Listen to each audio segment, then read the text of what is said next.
ಅಧಿಕಾರಿಗಳ ದುರ್ಬಳಕೆ ಅನ್ನುವಂತಹ ಆರೋಪ ಕೇಳಿಬರ್ತಾ ಇದೆ. ವಿಪಕ್ಷದವರು ಅದೇ ಆರೋಪವನ್ನು ಮಾಡ್ತಾ ಇರೋದು. ಸ್ಪೆಷಲಿ ರಾಜ್ಯಪಾಲರನ್ನ ಗೌರವಯುತವಾಗಿ ನೋಡ್ಕೊಳ್ಳಿ ಅವ್ರನ್ನ ಅಂತ ಆರ್ ಅಶೋಕ್ ಅವರು ಸರ್ಕಾರಕ್ಕೆ ವಿಪಕ್ಷ ನಾಯಕ ಆರ್ ಅಶೋಕ್ ಎಚ್ಚರಿಕೆ ಕೊಡ್ತಾ ಇದ್ದಾರೆ. ರಾಜ್ಯಪಾಲರು ಅಧಿವೇಶನ ಭಾಷಣ ಮಾಡೋದು ಅವರ ಹಕ್ಕು, ಹೀಗೆಯೇ ಓದಬೇಕು ಅಂತ 175 ವಿಧಿಯಲ್ಲಿ ಎಲ್ಲೂ ಇಲ್ಲ ಅನ್ನೋದನ್ನ ಇವರು ಕೋಟ್ ಮಾಡ್ತಾ ಇದ್ದಾರೆ.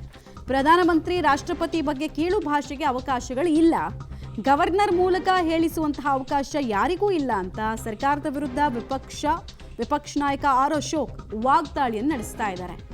ಅಧಿವೇಶನ ಶುರುವಾಗೋಕ್ಕೂ ಮುಂಚೆನೆ ಒಂದು ಹೀಟೆಡ್ ವಾತಾವರಣ, ಒಂದು ಇಶ್ಯೂ ಸೃಷ್ಟಿ ಮಾಡಿದೆ.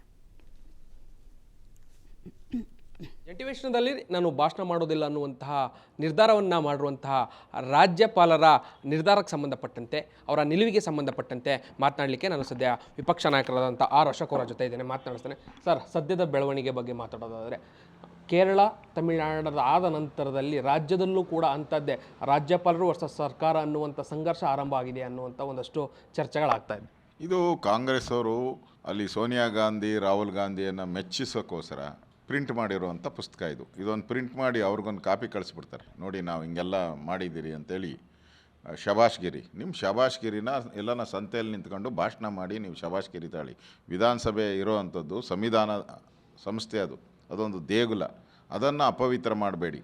ಗವರ್ನರ್ ಅವರಿಗೆ ಫೆಡರಲ್ ವ್ಯವಸ್ಥೆಯಲ್ಲಿ ಕೇಂದ್ರ ಮತ್ತು ರಾಜ್ಯ ಸರ್ಕಾರಗಳ ಸೇತುವೆಯಾಗಿ ಅವ್ರು ಕೆಲಸ ಮಾಡಬೇಕು. ನೀವು ಕೇಂದ್ರನ ಬೈರಿ ಅಂತ ಹೇಳಿದ್ರೆ, ನಾಳೆ ರಾಜ್ಯನ ಬೈರಿ ಅಂತೇಳಿ ಅವರು ಕೇಂದ್ರದವ್ರು ಹೇಳಿದ್ರೆ ರಾಜ್ಯಪಾಲರು ಮಾಡೋಕ್ಕಾಗುತ್ತಾ? ಎರಡರ ಮಧ್ಯೆ ಸೇತುವೆಯಾಗಿ ಅವರು ಕೆಲಸ ಮಾಡಬೇಕು. ಸಂವಿಧಾನದ 175ನೇ ಅಡಿಯಲ್ಲಿ ರಾಜ್ಯಪಾಲರಿಗೆ ಎರಡೂ ಸದನಗಳನ್ನು ಉದ್ದೇಶಿಸಿ ಮಾತಾಡುವಂಥ ಅಧಿಕಾರ ಸಂವಿಧಾನದತ್ತವಾಗಿ ಬಂದ್ಬಿಟ್ಟಿದೆ ಅವರಿಗೆ. ವಿಧಿ 176 ಅಡಿಯಲ್ಲಿ ಕ್ಯಾಬಿನೆಟ್ ಸಲಹೆ ಮಾಡುತ್ತೆ ಭಾಷಣದಲ್ಲಿ, ಅದನ್ನೇ ಓದಬೇಕು ಅಂತ ಎಲ್ಲಿ ಕಟ್ಟುನಿಟ್ಟಾಗಿ ಇದನ್ನೇ ಓದಬೇಕು.